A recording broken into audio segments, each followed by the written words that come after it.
We are almost 2 full months into Season of Arrivals. And with the news coming out that Destiny 2's next expansion, Beyond Light, will be pushed back to November 10th, that means we will have about 2 more months of the current PvP sandbox.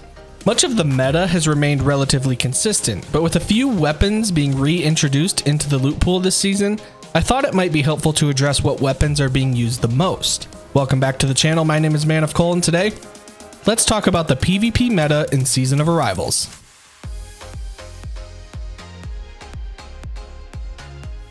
Guys, I have a huge announcement that I want to share with you all, and that is that we are officially partnered with Gamer Advantage. Now, really quickly, I want to say that Gamer Advantage is the #1 company that produces blue light blocking glasses for gamers. Their glasses have, quite literally, been clinically proven to increase your melatonin levels by 96% and help improve sleep and cognition. I promise you guys, this is absolutely true. I've got the Inferno pair, and not only are these glasses helping to correct my sleep, but they look cool as hell. If you are interested, I will always have a link to their website in the descriptions of my videos, and you can use my code ManOfCole to get 10% off your purchase. I also get a small kickback whenever you use my code, so it's kind of a win-win for all of us. Again, thank you to Gamer Advantage for being the first partner of this channel. Now, let's get into the video. Alright, so as I mentioned earlier, Beyond Light's release date has been pushed back to November 10th, which means we will end up having about 2 more months of Season of Arrivals. So since we will be experiencing this sandbox likely until November 10th without any major changes, let's talk about what the current meta is and what weapons are going to be the strongest weapons to use right now in the Crucible. So while I was in the planning phases of this video, I was having a hard time deciding how I was going to determine what the meta was going to be. Because my experience in the Crucible and what I use or what I get killed by can be very different than someone else's. My goal was to make this information in this video as data-driven as I could. So, I went back and took a look at the most used weapons in Trials of Osiris for the last 5 weeks, dating back to June 26th. There's a website called Destiny Trials Report that shows all kinds of stats that you can look up about yourself or other Guardians regarding KD ratio, win percentage, how many times they've gone flawless, etc. They have also incorporated something on their website that allows you to go back to past weeks of trials and see which weapons had the most kills, how many players went flawless that weekend, how many total players played that weekend, and a few other things. I took a look at the top 10 weapons that had the most kills in trials across all platforms combined, PlayStation, Xbox, PC, and Stadia, for the last 5 weeks and found some solid consistencies among them. Among the top 10 weapons with the most kills in trials every week, there were 8 that were on the list every single week. Those 8 weapons are the Revoker, Gnawing Hunger, Felwinter's Lie, Suros Regime, the Summoner, the Beloved, Dire Promise, and Bastion. Yeah, this one kind of shocked me too. On screen right now is an Excel spreadsheet that I created showcasing which weapons ranked in which spot in terms of kills for that specific trials weekend. On the left, you will see the specified week and date of trials, and on top of that, you can obviously see the 8 different weapons. Under each weapon, you will see where it ranked in kills during that corresponding week. 1 obviously meaning it ranked first, 2 meaning it ranked second. You get the point. As you can see, there were only 2 weapons that ever repeated as the #1 weapon with the most kills, and those were the Revoker and Felwinter's Lie. You can also see down towards the bottom that I included the average rank over that 5-week span for all of the weapons as well. Now, there are a couple things that I wanted to unpack with this information that we have here. First off, let's talk about the types of weapons that we see on this list.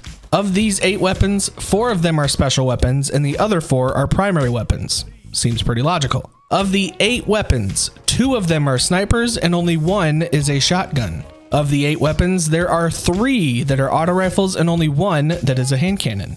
And then obviously we have the outlier of the group, the Bastion, which is an exotic 3-burst fusion rifle, which we will talk about in a second. So almost half of the weapons on this list are auto rifles. What does that mean for the meta? When I think of something as meta, I think of 2 things. 1 is that it is relatively accessible to the majority of the player base. 2 is that it has a very efficient time to kill. I would say the Gnawing Hunger is by far the most accessible of the trio of auto rifles on this list, simply because it can be farmed via Umbral engrams until you get your God roll. Secondly, I would say the Summoner, just because it can theoretically be farmed by playing Trials and getting Trials tokens to turn into Saint 14. However, I'm not sure many people are willing to put themselves through playing a whole bunch of Trials right now, especially on PC, but nonetheless, it's still a pretty consistent way to get that weapon. And lastly, the Suros. And while this weapon has been around for a while and has also been a reward as part of the new Twitch Prime loot series that Bungie is doing on Twitch, it's still behind that exotic barrier of loot, which can be kind of tedious to try and, quote, farm for. The second thing I wanted to talk about is the Bastion. Now, at first I was very shocked to find out that the Bastion, a fusion rifle, has been in the top 10 of weapons with the most kills in Trials, a playlist that is supposed to be the most competitive PvP playlist in the game. So why are we seeing an exotic 3-burst fusion rifle amongst the best weapons? Well, if you know anything about the Bastion, you know that it can be kind of annoying to play against as it acts almost like a long-range shotgun at times. Bastion is slotted in the primary weapon slot, which means you can also use weapons like the Gnawing Hunger and the Summoner to pair with it. The Bastion definitely sees some usage in PvP, and it has some moments where it can shine, but overall the meta right now is just not that conducive to any type of fusion rifle. It's still an incredibly fun weapon to use, and honestly, the weapon might be higher on the list if more people had access to getting this weapon. The only way you can get it now is if you use an exotic cipher, the one you get from the season pass, and take it to Master Rahul, to which you will have the choice of picking from past seasonal exotic weapons. Okay, so with the data that I've shown you guys, obviously this can change a little from week to week going forward, but what do we see as a result of the data that we have been given up until this point? First and foremost, this is very clearly an auto rifle primary meta. Now, I want to be very clear, this is not exclusively an auto rifle meta. Meaning, it's not just auto rifles that are very good in the Crucible right now. Hand cannons like the Dire Promise, Spare Rations, Thorn, and even the Ace of Spades are still very usable right now. There are many more hand cannons I can name, but we'd be here forever. High impact pulse rifles have made a mini surge into the PvP meta with their slight buff at the beginning of this season. So weapons like Redrix's Broadsword / Claymore and Cold Denial, which is extremely farmable right now, are also strong options. Guys, even sidearms are in an effective place within the meta right now. I've said this many times in many of my videos, but right now we have the most diverse meta in the history of the Destiny franchise. I can hop into a game with a sidearm and a sniper and do just as well if I were running the Suros and the Felwinters. It's legitimately mind-blowing how many options we have right now, and I'm so happy that this is the case. Speaking of Felwinters, I had a buddy of mine tell me that he was starting to get back into Destiny after taking a pretty long break from it. Shout out to Blake. And he mentioned that he wished he could have gotten the Felwinter's Lie last season when they had the exclusive quest to obtain it. So what other options do we have right now and moving forward for those of you that might have missed out on earning the Felwinter's last season? The first and obvious choice would be to farm the Hollowed Layer Nightfall Strike over and over until you get a decently rolled Mindbender's Ambition to drop for you. But with it being sunset next season, I think your better option is going to be the Trials shotgun Astral Horizon. You can get the Astral Horizon from Trials engrams or as drops from the 3, 5, and 7 win rewards while playing Trials.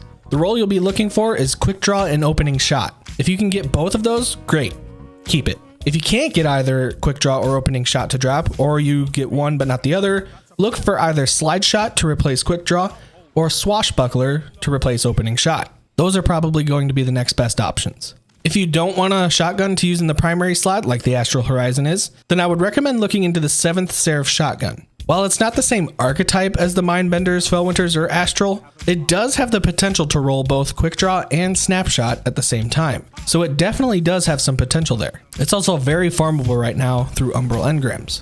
All that being said, shotguns and snipers are both in very good places right now in the Crucible, and they both have their moments where one will shine over the other. So not only do we have multiple options to use for primaries, but we also have multiple options to use for special weapons as well. Like I said earlier, this is the most diverse our sandbox has ever been in Destiny, and it makes for a pretty satisfying experience overall in PvP. Take your time and find out what weapon types fit your playstyle and go from there. Hopefully you were able to take away something valuable from this video, and if you like these types of videos, then make sure you subscribe to the channel and click the bell so you know my videos get posted. Links to all my socials as well as different discount codes using my affiliate links are all in the description box below. Thank you all very much for watching. A positive rating is always appreciated, and as always, we'll see ya.